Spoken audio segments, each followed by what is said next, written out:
A paz do Senhor, meu irmão, minha irmã, professor, professora da Escola Bíblica Dominical, segmento jovem da nossa UMADIO, que é a União da Mocidade das Assembleias de Deus aqui de Joinville, e eu digo não só de Joinville, mas de todo o estado, de todo o país, de todos os lugares onde a internet alcança. Quero dizer que você é muito bem-vindo.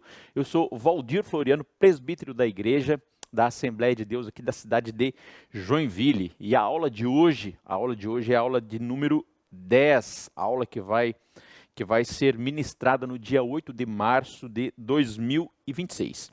E o tema dessa aula é arrependimento e fé como respostas humanas. E o texto principal está no Evangelho de Marcos, no capítulo 1 e o versículo de número 15.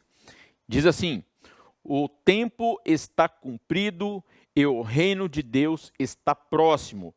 Arrependei-vos e crede no Evangelho. E o resumo da lição: a salvação é um dom da graça de Deus recebido mediante o arrependimento e fé. Essa resposta pessoal não é mérito humano, mas disposição humilde em receber a obra que Jesus realizou. Então fica aqui, portanto, o resumo da lição dentro dessa temática, falando acerca do arrependimento e da fé como respostas humanas ao projeto e ao plano da salvação. A nossa introdução diz assim: a salvação é uma iniciativa divina, mas exige uma resposta humana. Então, qual é a resposta humana? Quem que responde a esse plano, a esse projeto da salvação? O próprio ser humano. Então, o homem é quem responde ao projeto da salvação, a essa iniciativa de Deus de reestabelecer a comunhão. Então, durante toda essa lição, nós estamos vendo basicamente isso, que o homem, na condição de pecado, está afastado de Deus, está separado de Deus, portanto, ele não pode ter acesso direto a Deus, e o projeto da salvação e o plano da salvação permite com que o homem, num estado de pecado, agora tenha novamente comunhão, tenha acesso direto a Deus. E ainda diz assim: qual seria essa resposta? E a resposta está aqui no próprio texto, dizendo: o arrependimento. Então, arrependimento e fé são as respostas exigidas por Deus diante da oferta da salvação. Ao estudarmos esta lição, entenderemos como essas duas atitudes, arrependimento e fé, revelam a nossa dependência da graça e como Deus nos chama a uma resposta pessoal. Então, Deus oferece a salvação, Deus oferece o plano de salvação gratuitamente, sem que ninguém tenha que fazer nenhum tipo de penitência, sem que ninguém tenha que fazer nenhum tipo de sacrifício, como era no Antigo Testamento, sem que tenha que chegar lá com um cordeiro para ser sacrificado, absolutamente nada. Só que a resposta a esse plano, a esse projeto da salvação, é uma resposta de arrependimento mediante a fé, e é exatamente isso que estaremos estudando nessa lição. Aí a gente pode perguntar assim, mas o arrependimento, o que vem a ser, né, na verdade, o arrependimento? E já no primeiro tópico aqui da lição, ó, salvação e arrependimento. O que é o arrependimento?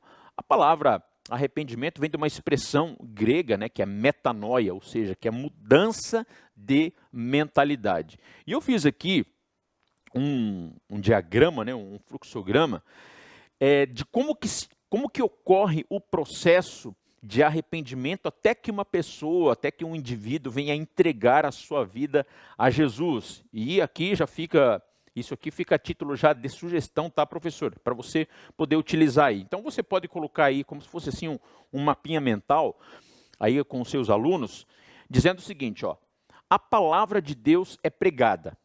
Então esse é o primeiro processo. Como que se dá todo esse processo de salvação, de arrependimento? Em primeiro lugar, a palavra de Deus precisa ser pregada. E nós, eu, você, aí os seus alunos, o grupo de jovens que você tem aí, nós somos os comunicadores. Nós somos os comunicadores do Evangelho. Nós somos os pregadores do Evangelho.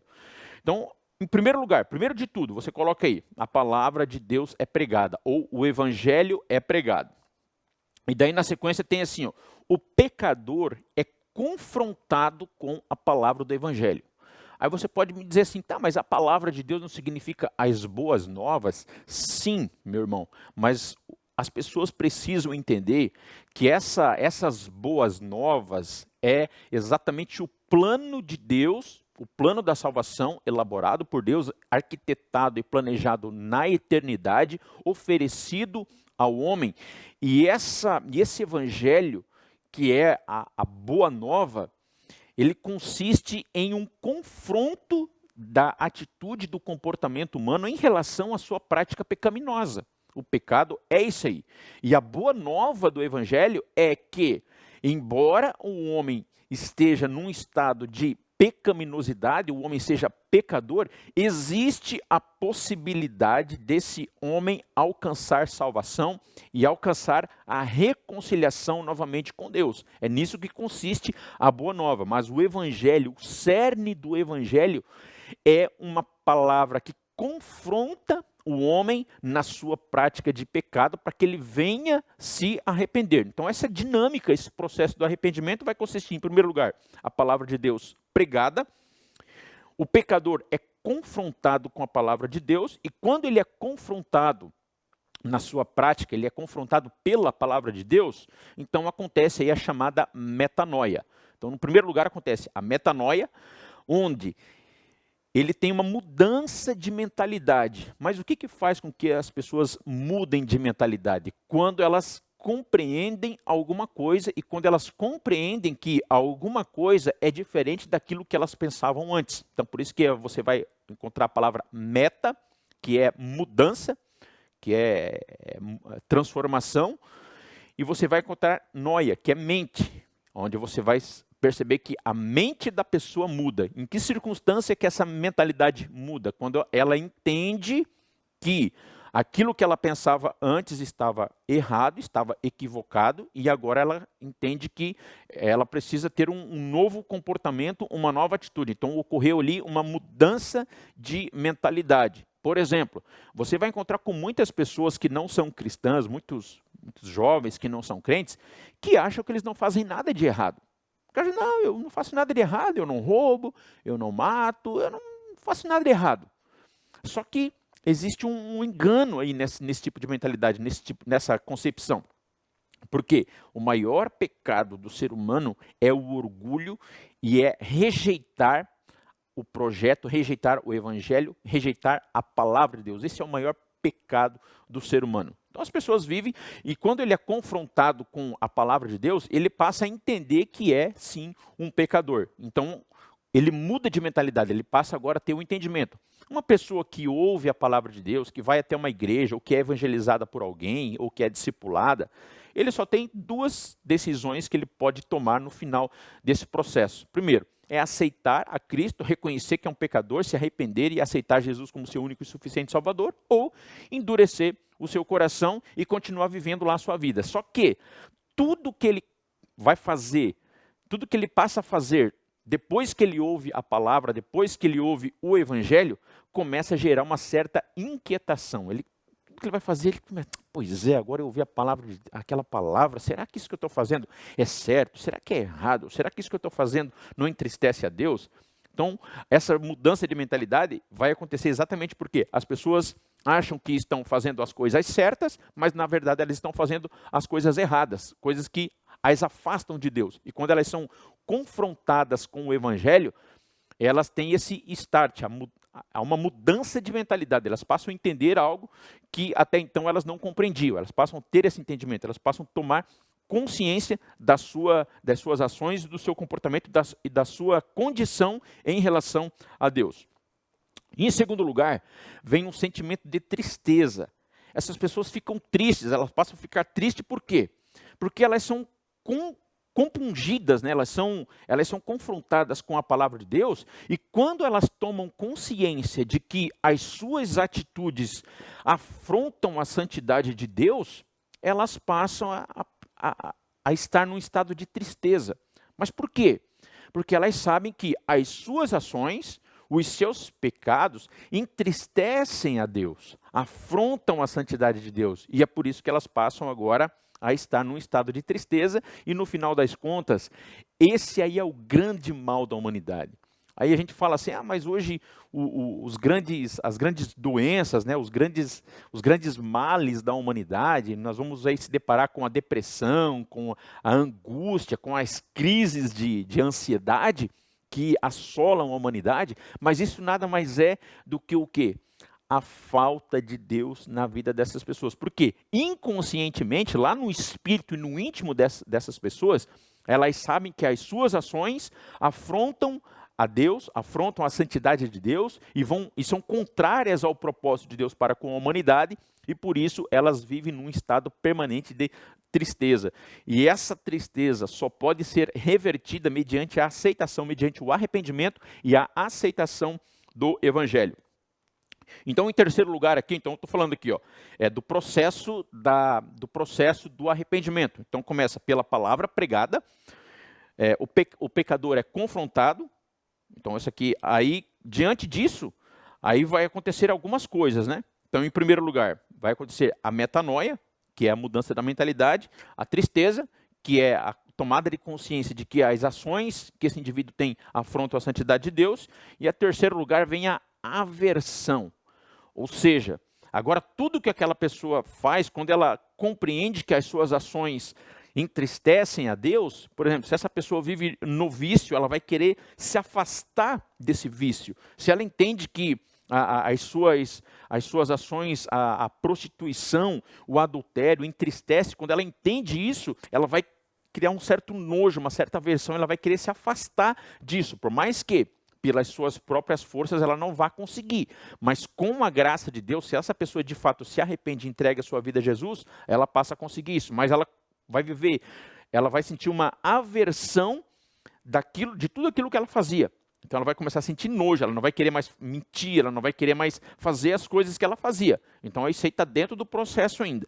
E, por último, mas não menos importante, vem a ação, vem a atitude. Então essa pessoa passa por uma metanoia, ela entra num quadro de tristeza por saber que a sua atitude afronta a santidade de Deus, ela sente aversão, ou seja, ela não vai mais querer cometer os pecados que ela comete, que ela pratica.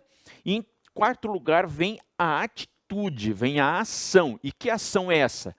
Entregar a sua vida a Jesus Cristo. Ela vai ter que fazer um gesto, né, com relação a isso. Ela vai ter que se manifestar e ela vai ter que publicamente confessar Jesus como seu único e suficiente Salvador. Então esse é todo o processo, é o desfecho aí do arrependimento. Você pode fazer isso numa forma de fluxograma ou de mapa mental aí com os seus alunos. Então é isso que é o arrependimento.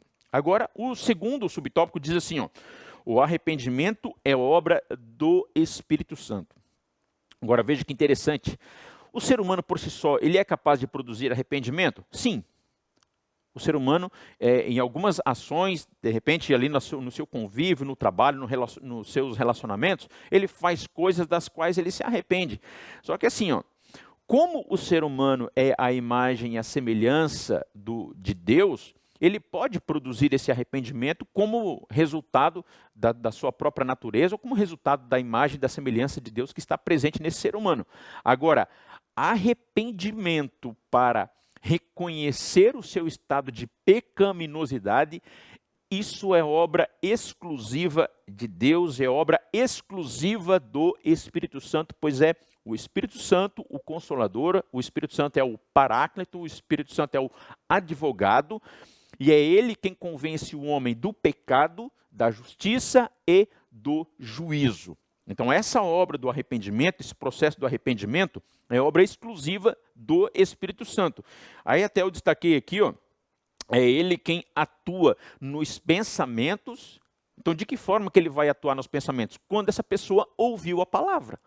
Essa pessoa ouviu a palavra e agora ele começa a trabalhar nos pensamentos dessa pessoa. Tudo que essa pessoa pensa, tudo que ela planeja fazer, agora aquela palavra vai vir em confronto com as suas ações. Então olha só que interessante que é isso. Então ele trabalha nos pensamentos, nas emoções Então, tudo que essa pessoa, as emoções que essa pessoa vai sentir agora, as tristezas, as alegrias, tudo vai começar a estabelecer uma relação com a palavra e com o evangelho que foi pregado agora e que está confrontando essa pessoa.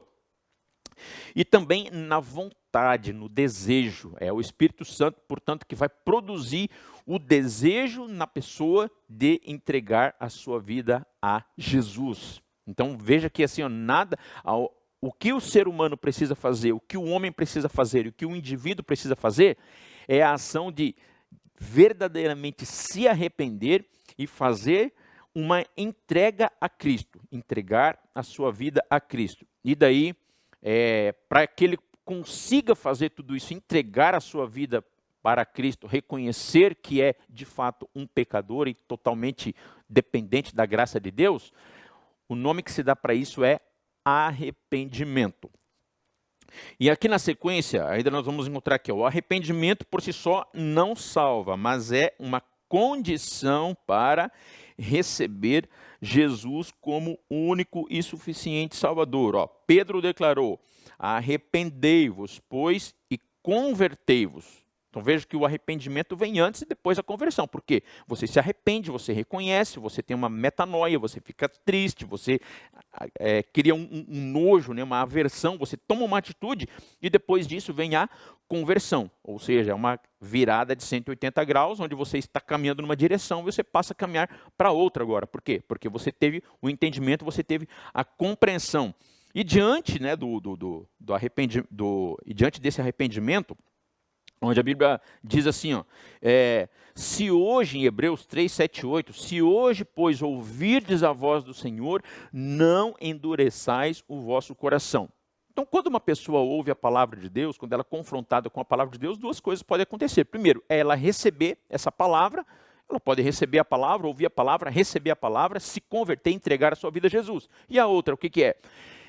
Endurecer o coração, ignorar. Fingir que não é com ela, só que assim, mesmo assim essa pessoa nunca mais vai ser a mesma. Se ela ouviu a palavra de Deus em algum momento, alguma vez, tudo que ela for fazer agora, sempre aquela palavra vai vir à sua mente. Mas ela pode simplesmente endurecer o coração e não receber a palavra. Então isso aí é uma realidade. Por quê? Porque o próprio Jesus declara assim, eis que estou à porta e bato. Então ele está à porta, batendo, do lado de fora, e quem tem a chave de acesso a esse coração é o próprio homem, é o próprio ser humano. Então, se para o lado de dentro, o homem que tem a chave desse coração, abrir e permitir com que Jesus entre, ele fala assim, se alguém abrir a porta do seu coração, eu entrarei e habitarei ali nesse coração, e cearei com ele, vou me alimentar, vou fazer parte do seu dia a dia e farei nele morada. Então, essas que são as respostas que o homem pode dar ao plano da salvação. Então, o arrependimento, o terceiro subtópico aqui, o arrependimento por si só, ele não salva, mas é uma condição para receber a salvação. Então, o arrependimento não é... O arrependimento, claro, que eu estou falando que não é só para o não crente, né? Porque mesmo a pessoa que é crente, que já é convertida, isso, professor, você precisa deixar claro aí aos seus alunos, né? Mesmo a pessoa que já é crente, quando ela está tendo ações que causam tristeza ali no seu ciclo de convivência, né, ou faz alguma coisa que é contrária ao evangelho, ela precisa também ouvir a palavra e ela precisa também receber a palavra e se arrepender das suas ações. Porque não é possível, né, que um crente ouça a palavra de Deus, esteja fazendo coisas erradas, esteja vivendo na prática do pecado, porque isso pode acontecer também, mas a partir do momento que ele é confrontado com a palavra de Deus, ele precisa também ter uma mudança de comportamento, precisa também ter uma mudança de atitude. E agora aqui no segundo tópico diz assim, salvação e fé salvífica. Por que ele está dizendo aqui, esse é o segundo subtópico, tá? Por que ele está dizendo salvação e fé salvífica? Porque existem manifestações da fé que elas não são necessariamente voltadas para a salvação. Claro que vai ter fé voltada para a realização de um milagre, né? E vai ter o que a gente chama de fé natural. Pelo seguinte, você quando observa ali um agricultor, uma pessoa que trabalha com a lavoura, o que ele faz? Ele faz todo aquele processo, né, de preparar a terra, de lançar a semente, de fazer o plantio, de fazer ali a adubagem, todo o preparo necessário para que uma terra venha produzir, venha frutificar, ele faz. Só que olha só como que isso demanda, em certo grau, uma dose de fé. Porque ele não tem controle sobre a tempestade, ele não tem controle sobre a chuva, ele não tem controle sobre as intempéries, né, do clima, ele não tem o menor controle sobre isso aí. Mesmo assim, ele vai lá e planta semente, ele vai lá e rega, ele faz todo aquele processo, mas ele não tem certeza nenhuma. A única certeza que ele tem, na verdade, é como se fosse a fé, ou a única motivação que ele tem é a fé, que vai fazer com que ele continue fazendo todo aquele trabalho. Porque certeza com 100% de exatidão, ele não tem.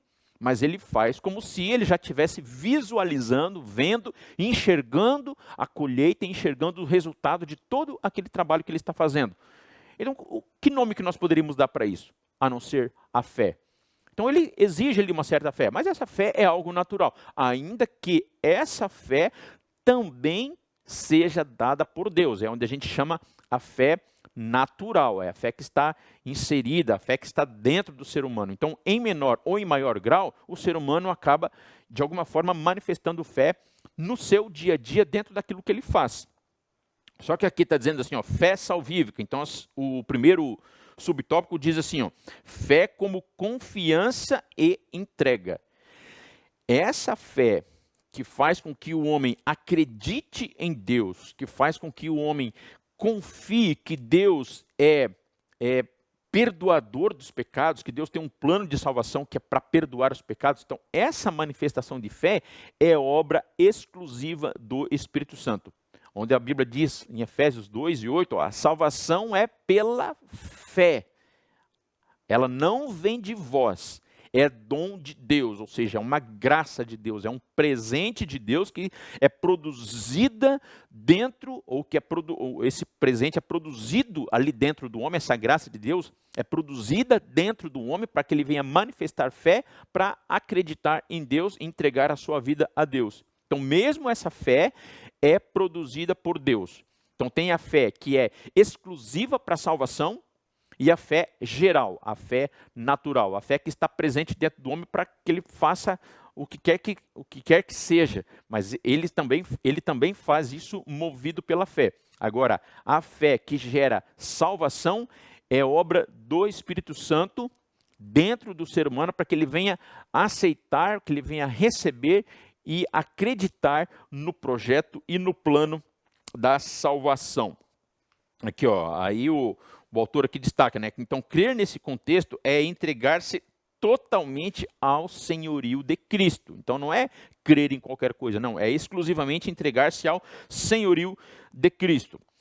E no segundo subtópico diz assim, ó, a fé em Jesus é tanto um ato único como uma ação contínua. Daí isso aqui, gente, é importante destacar, né? Por quê? Porque Deus enviou o seu Filho a este mundo onde Jesus se despojou, ele abriu mão de toda a sua glória e veio a esse mundo, ele assumiu forma de homem e esteve aqui na terra, habitou entre nós, sentiu as emoções, sentiu tristeza, sentiu fome, então ele estava aqui na condição de 100% homem e 100% Deus. Então ele veio ao mundo e essa fé, agora como um ato contínuo, não significa que uma vez que eu aceitei a Cristo, uma vez que eu aceitei Jesus, agora eu estou salvo, a minha salvação está garantida. Não, é um processo que também demanda da fé, porque pela fé eu creio que a comunhão, a intimidade, a leitura da palavra, ela vai me tornando cada vez mais santo. E o homem, quanto mais santo ele é, quanto mais santo ele se torna, ele não fica soberbo, ele não fica arrogante, ele não fica achando que ele é melhor do que ninguém.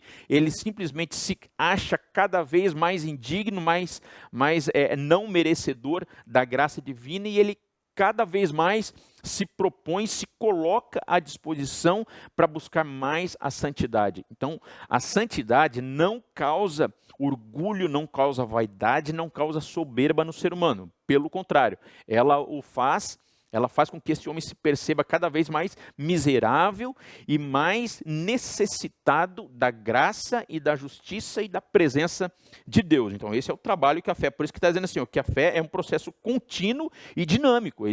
A fé não para. Depois que a pessoa se torna crente, aí que ela começa a alimentar a sua fé, através da leitura da palavra de Deus, através através da leitura da Bíblia, através de uma vida devocional, através da comunhão com os irmãos, através da presença nos cultos, através da busca pelo aprendizado contínuo. Então é isso que a fé vai produzir no final das contas, né? Então assim, então o crente passa a enxergar com olhos espirituais. Então olha que interessante que é isso aqui, pelo seguinte,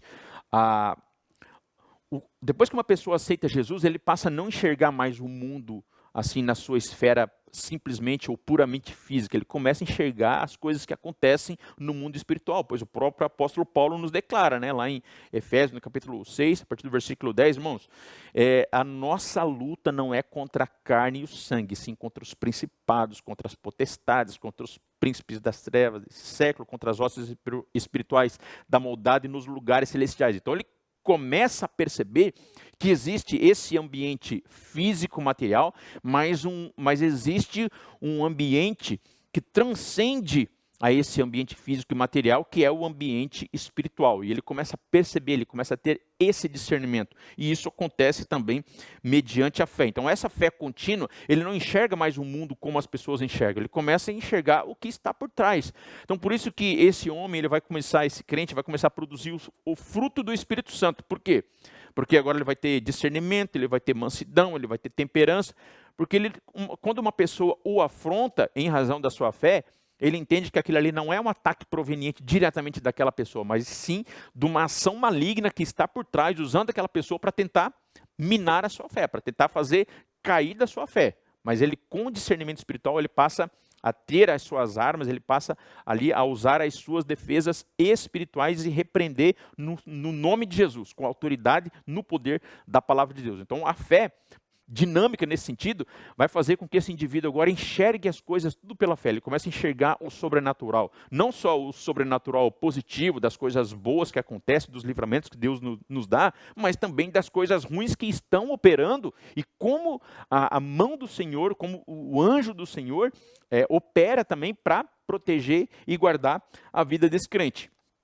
E o terceiro subtópico diz assim, ó, a fé nos une a Cristo. Portanto, é mediante a fé, mediante a convicção que nós temos, que vai permitir com que nós venhamos nos unir a Cristo. Né? E eu destaquei aqui, ó, é também pela fé que ocorre a regeneração, quando o crente nasce de novo pela palavra e pelo Espírito, que foi nada mais, nada menos que a conversa e o diálogo que Jesus teve com Nicodemos. Então, Nicodemos, né, o mestre ali, um líder dos judeus, ele vai ter ali uma conversa com Jesus, e Jesus fala assim, ó, necessário vos é nascer de novo. E ele, no desenrolar da conversa, do diálogo, ele fala assim, ó, você precisa nascer da água e do Espírito, que fala do novo nascimento. Então é essa fé que nos permite diariamente nascermos de novo. Sermos renovados pela palavra, sermos novamente gerados pelo Espírito. Isso é um processo contínuo e que acontece diariamente. O terceiro tópico diz assim, ó, salvação é a decisão pessoal.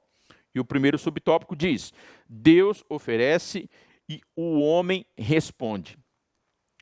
O plano da salvação é oferecido ao homem. O plano da salvação é oferecido ao homem. E como eu citei lá antes, no texto de Hebreus 7:8, se hoje ouvirdes a sua voz, não endureçais o vosso coração. Então pode ver que ele acrescenta ali a palavra hoje. E o que isso quer dizer? Que diante da oportunidade, que diante da oferta da salvação, hoje o homem, o jovem, o indivíduo precisa aceitar hoje. Mas por que ele precisa aceitar hoje? Qual é a garantia que essa pessoa tem de que ele vai ter outra oportunidade? Ele não tem garantia nenhuma. Essa pessoa pode sair de uma evangelização, pode sair de um templo onde a palavra foi pregada e foi oferecido ali a salvação a essa pessoa, e ele não tem a menor garantia de que ele vai sair daquele ambiente e vai ter outra oportunidade. Ele não tem garantia nenhuma disso aí. Então, essa resposta é uma resposta que é do ser humano. Ainda que essa resposta seja uma ação do Espírito Santo, que convence o homem do pecado e da justiça, mas o homem precisa tomar essa decisão. E como eu falei, ele vai ter sempre duas escolhas, duas opções. Ou vai ser receber a palavra, ou vai ser rejeitar a palavra, mediante um coração endurecido, né? Então ele vai aceitar se ele se arrependeu e ele vai rejeitar se ele endureceu o seu coração, se ele se manteve numa posição de orgulho, né? O segundo subtópico diz assim, ó, a cooperação humana não é mérito, é resposta. Então veja que é assim, irmãos, ó, não é uma questão de 50% é Deus e 50% é o homem. Não é essa a relação. O que o homem faz é simplesmente uma resposta, é dar uma resposta ao plano de salvação que lhe é oferecido. Então Deus oferece o plano da salvação e esse plano é oferecido como? Aí você volta lá naquele mapinha mental que você fez lá no começo. A palavra de Deus é pregada, o pecador é confrontado, ele passa pela metanoia, ele sente um estado de tristeza, de aversão e atitude. E a resposta, a atitude final é, ou eu vou rejeitar, ou eu vou aceitar o plano da salvação. Então essa cooperação, eu destaquei aqui, ó, assim como não há mérito algum em um necessitado estender a mão para receber uma esmola. Então, quando você vai dar uma esmola para alguém e essa pessoa estende a sua mão, qual que é o mérito dela? O que ela fez? Qual foi a única atitude que ela fez para poder receber aquela esmola? Foi simplesmente estender a sua mão. Então, não há mérito nenhum na atitude do ser humano em receber a Cristo como seu único e suficiente Salvador. Ele tão somente está dando uma resposta ao plano da salvação que lhe foi oferecido. E no terceiro subtópico diz assim, ó, a graça não anula a responsabilidade. Então, a relação entre a soberania divina e a responsabilidade humana é uma realidade presente nas Escrituras. Então, Deus oferece o plano da salvação, mas a resposta é responsabilidade única e exclusiva do ser humano. Ou seja, Deus não arromba corações, Deus não atropela, Deus não chega dando com o pé na porta, né? Como se diz aí num ditado popular, chegou já dando com o pé na porta. Não é assim que Deus faz. Como eu já declarei anteriormente, eis que estou à porta e bato. Quem arromba corações é Satanás, o inimigo das nossas almas. Ele arromba, ele atropela, ele entra sem ser chamado, sem ser convidado. Mas Jesus não, ele está à porta, onde ele fala assim, aprendei de mim que sou manso e humilde de coração. Então ele está ali humildemente, batendo a porta. E se alguém abrir, então quando ele coloca assim, que se alguém abrir, existe a possibilidade de alguém que não vai abrir. Então vai ter aquelas pessoas que abrem a porta do seu coração, mediante uma resposta positiva ao Evangelho, e vai ter aquelas pessoas que rejeitam e vai ter aquelas pessoas que recusam a palavra do Evangelho. Então essas vão ser as responsabilidades. Então a graça não anula a responsabilidade. A salvação é pela graça, pela fé. Ela não vem de vós, mas é um dom de Deus. Então a salvação é proveniente de Deus, mas a responsabilidade é do ser humano. E a graça por si só não anula a responsabilidade, uma vez que se o indivíduo recusa, rejeita, endurece o seu coração e não aceita a salvação, o seu fim é a condenação eterna. Então isso precisa ficar bem claro. E agora aqui, ainda diz assim, eu só destaquei aqui no final, diante disso somos chamados a responder à graça divina com um coração disposto e obediente, pois a salvação, embora gratuita, exige uma resposta pessoal e jamais poderá ser terceirizada. Então não adianta confiar o jovem, aí você vai pegar o exemplo do teu jovem, mas é porque o meu pai é crente, porque minha mãe é crente, é fervorosa, né? Tinha minha avó que era uma intercessora, que era uma coluna da igreja, minha mãe era lá das senhorinhas do coque, pentecostal, e que profetizava, que orava, que chorava, que cantava. Não adianta. Esse compromisso, essa responsabilidade é individual, é exclusiva do indivíduo, é o indivíduo que toma a sua decisão. E ela não pode ser terceirizada, onde Jesus disse assim, ó, há um só mediador entre Deus e o homem, Jesus Cristo. O apóstolo Paulo disse isso, né, escrevendo para Timóteo, né? Há um só mediador entre Deus e o homem, Jesus Cristo. Então o homem precisa buscar essa salvação. Na conclusão, para finalizar, a salvação é pela graça de Deus, mas essa graça exige uma resposta, arrependimento e fé. Isso revela que, embora a salvação não dependa de obras humanas, Deus nos chama a cooperar com o seu agir por meio de uma entrega sincera. Arrepender-se e crer são atitudes que abrem o coração para a ação transformadora do Espírito Santo. Você tem vivido uma fé que apenas acredita ou uma fé que transforma e une cada vez mais a Cristo? Então essa aqui é a conclusão da nossa aula. Eu espero que sinceramente ter contribuído para você, professor, aí, com argumentos, com subsídios, com alguma estratégia, com alguma dinâmica, com alguma didática que possa ser aí aplicado na sua aula. Desejo que Deus abençoe em nome de Jesus. Até o nosso próximo encontro.